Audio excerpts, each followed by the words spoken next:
There's no dry season in the Caribbean. It rains all year round. The terrain is full of tropical rainforest. A lot of the time you can't even build a proper road. So I went back to where it all started. What's that? Legs. Walking power. A mobile launcher carrying a thermonuclear warhead even more powerful than the Soviet RDS-220s. That's Peace Walker. Chico's Basilisco. We did the assembly and field testing here. A walking nuke. I sort of borrowed the original idea from behind the Iron Curtain. The missing link between infantry and artillery. Metal Gear. Metal Gear. But they'd actually need to deploy dozens of them. Coldman needs funding for that. And to get it, he's planning a test, which will also serve as a demonstration for the folks back at Langley. Wait, he's launching a nuke to prove that his perfect deterrent works? In his words, to prove that if someone attacks us, we will strike back. Put simply, nuclear deterrence is the idea of using nukes to keep nukes in check. If one side launches nuclear weapons, the other is sure to launch theirs in retaliation, which makes launching an act of suicide. In the end, neither side can use its nukes. It's thanks to this doctrine that the world's two superpowers have avoided all-out confrontation. Nuclear deterrence has brought us peace. At the very least, it's prevented another world war from breaking out. Das kann gut But sein. the theory of nuclear deterrence exists only on paper. In reality, there's no guarantee that either side would follow through with retaliation. There's the chance that a preemptive strike could destroy all the missile bases, render them unable to retaliate. But the biggest flaw in the theory is that the decision to retaliate has to be made by human beings. Let me give you a real-world example. Let's say country X launches first against country Y. If the people in charge of country Y are like you and me, they're not going to be able to retaliate, knowing that they're effectively ending all human life. So then the weak link in nuclear deterrence theory is the uncertainty of retaliation. Bingo. And that creates a loophole country X can exploit to launch the first strike. Which is why we designed the system to be unmanned. With Peace Walker, retaliation is certain.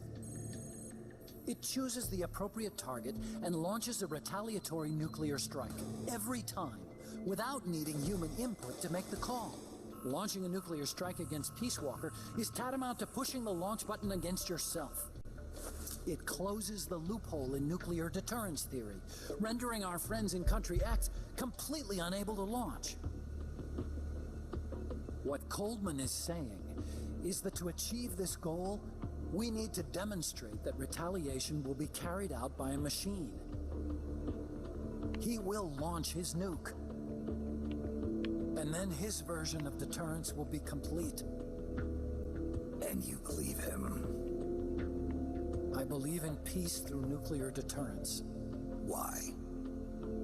My father worked on the Manhattan Project. He put his whole life into that research. And all it created was this illusion of peace called deterrence. And then I was born, unable to walk. I had no choice but to face up to the nukes. But if they do end up launching, it'll all have been for nothing. They've got to be stopped. Where'd they take the warheads? To a base near the border. The final test is 5 days from now. Where's the base? You're gonna stop them? It's kind of a hike. And besides, there's a surefire way to halt the project. You see, Peace Walker isn't quite finished yet. What do you mean? It's missing one last critical structural component. The AI. Its brain. The reptile pod, the electronic brain I was working on, can only follow commands like, go there, attack that. I guess you could compare it to the human cerebellum. But for nuclear deterrence to work, it must function in place of a human decision maker. It needs something to analyze the huge volumes of data coming in and select an appropriate target for retaliation. Wie Arsenalgie in Hence, it 2. needs the high-level decision-making ability of a cerebrum. The mechanical cerebrum. The hardware configuration is modeled on the human brain, similar to the pod I worked on, but its role is completely different. Where's it being made? A research lab to the north. An AI expert named Dr. Strangelove is developing it. Very hush-hush. Dr. Strangelove. Strangelove was recruited from the States, too. In the field of AI, there's no one better, that's for sure. But man, what a basket case. She hates everybody. Go to the lab and destroy Peace Walker's cerebrum. I'm pretty sure they haven't finished the final calibrations yet. I'll lend you my ID card. It'll get you through security at the lab. Oh, and one more thing. What's this? A letter of recommendation? Yeah, it's from me to Dr. Strangelove. Don't read it, okay?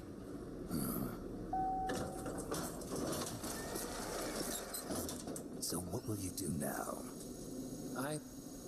I'm done with science.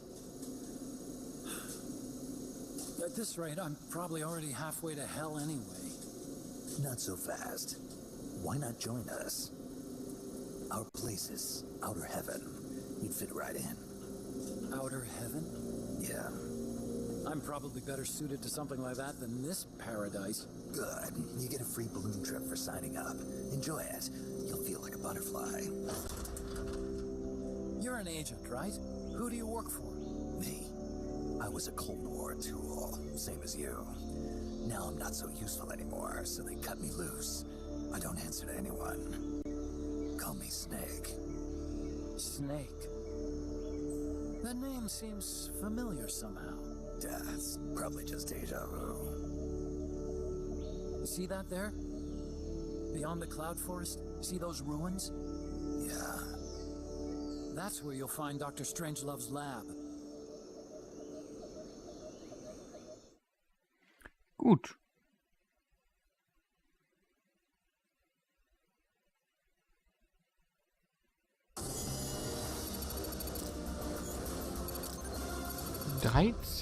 Puh. Neuer Level. Neuer Level im C4.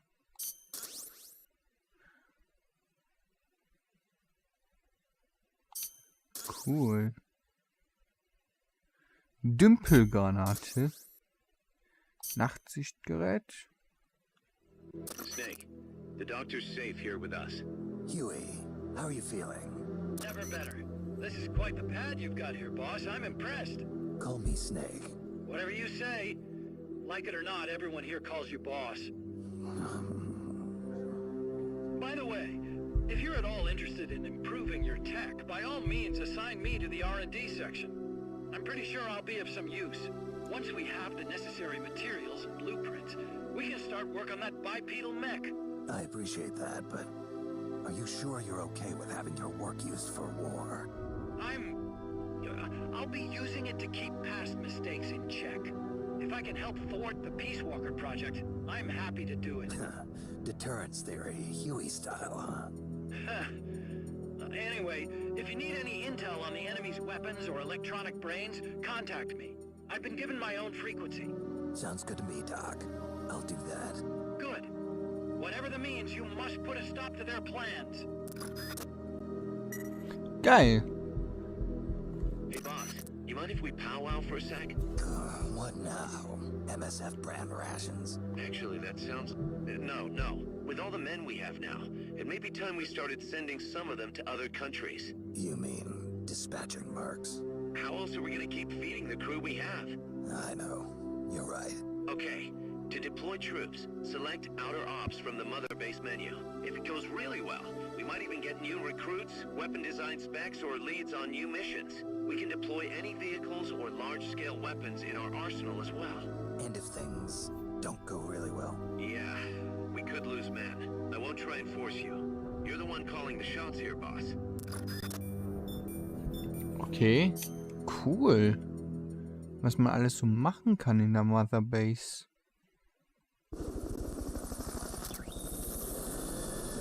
Auftragsops. Ein Harleys, Ausweis, Lähmungsanzeige, Dümpelgranate und so ein paar Leute sind dazu gekommen. Schön. Als erstes kümmere ich mich wieder ums Personal. Phew. Der weiß aber, wie man was macht. So, und der kommt zur Kampfeinheit. Erstmal gucke ich mal, wie es denn auf der Krankenstation geht. Oh, der ist aber nicht so besonders, ne?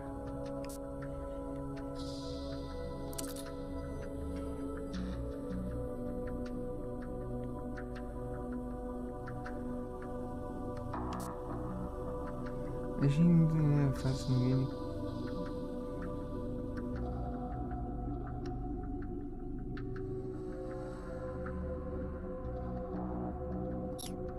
Ja, die beiden müssen auf jeden Fall noch komplett geheilt werden. So, Ops-Missionen. Was? Ja. Bei Auftragsops können Sie Einheiten in Konfliktzonen entsenden. Gut. Um an Kampf teilzunehmen,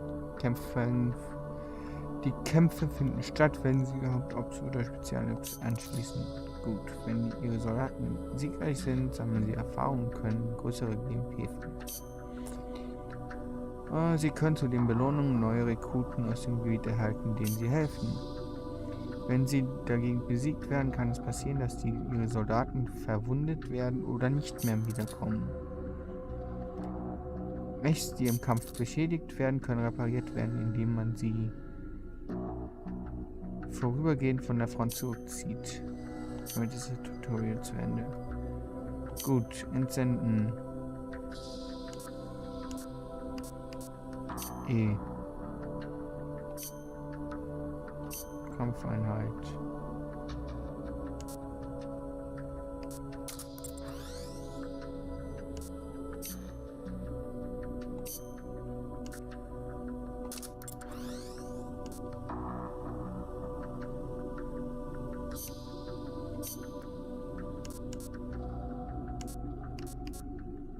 Nehmen wir mal noch einen. Und einen Mech.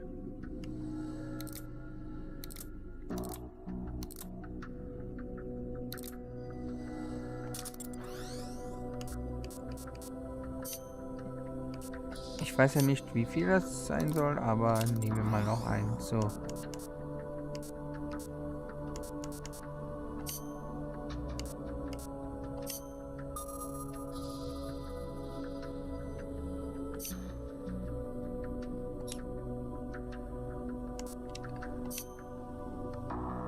Achso, hier sind viele mehr, okay.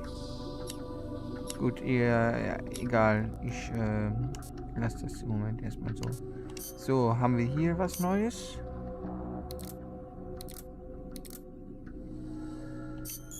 Eine Maschinenpistole für 17.000. Da unten eine Dümpelgranate für 20.000.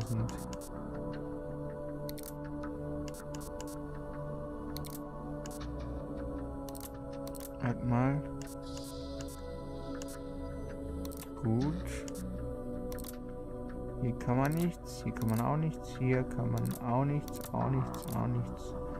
Gut. Die beiden arbeiten gerade gut. Haben wir noch irgendwelche Objekte, die wir... Analysegerät für 20.000.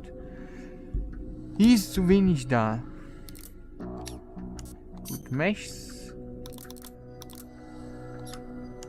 Nichts anderes, ist alles okay. Gut, dann würde ich sagen, wir haben jetzt schon 1:30. Was wäre denn der nächste Einsatz, den wir so fliegen müssten?